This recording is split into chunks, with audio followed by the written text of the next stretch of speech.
में लड़ाई है और लोगों के पास विकल्प है। जन स्वराज की सबसे बड़ी सफलता यही है कि लोगों के पास एक विकल्प है। लालू के डर से नीतीश भाजपा और भाजपा के डर से लालू को वोट देने की जो मजबूरी थी वो मजबूरी खत्म हो गई है।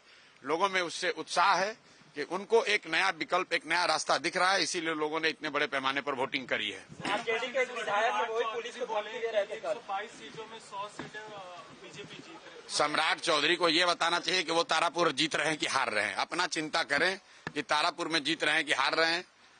सम्राट चौधरी जैसे नेता कभी नीतीश कुमार को लेकर गए, कभी राजनाथ सिंह जी को लेकर गए, इतना डरे हुए हैं खुद चुनाव जीतने के लिए। अपने जितने एनडीए के बड़े नेता हैं सबका जाकर मीटिंग रैली करा रहे हैं। अगर इतने ही कॉन्फिडेंट है तो बाकी लोगों को रैली कराने की क्या जरूरत थी? खुद ही जीत जाते, अपने काम के आधार पर जीत जाते। उन्होंने कहा है कि जो रोजगार के मुद्दे पे है युवाओं ने बढ़ चढ़ के वोट दिया आरजेडी और गठबंधन। देखिए, तेजस्वी यादव कब कॉन्फिडेंट नहीं थे कि कल कॉन्फिडेंट दिखे आपको? ये लोग तो चुनाव के 6 महीना पहले, साल भर पहले ही कॉन्फिडेंट है कि हम ही मुख्यमंत्री बनेंगे।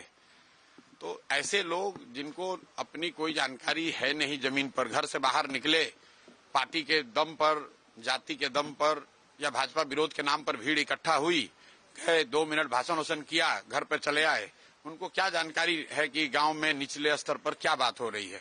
आप मुझे जितने पत्रकार लोग हैं ये बताइए, किसी मीडिया चैनल ने, किसी पत्रकार ने, किसी राजनीतिक विशेषज्ञ ने, किसी पार्टी ने अगर ये कहा हो, किसी नेता ने कहा हो कि बिहार में इस बार अप्रत्याशित वोटिंग होने वाली है? किसी ने नहीं कहा है।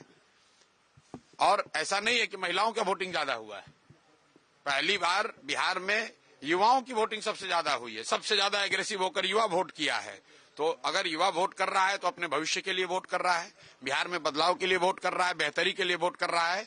स्टेटस को के लिए इतना बड़ा वोट पड़ना यूजुअली संभव नहीं है। 1-2 अपवाद हो सकते हैं, लेकिन जहां कहीं भी पिछले 20 वर्ष में इस तरह से बढ़ चढ़कर वोटिंग हुई है, वहां इनकम्बेंट पार्टियों को, सरकार को खामियाजा भुगतना पड़ा है।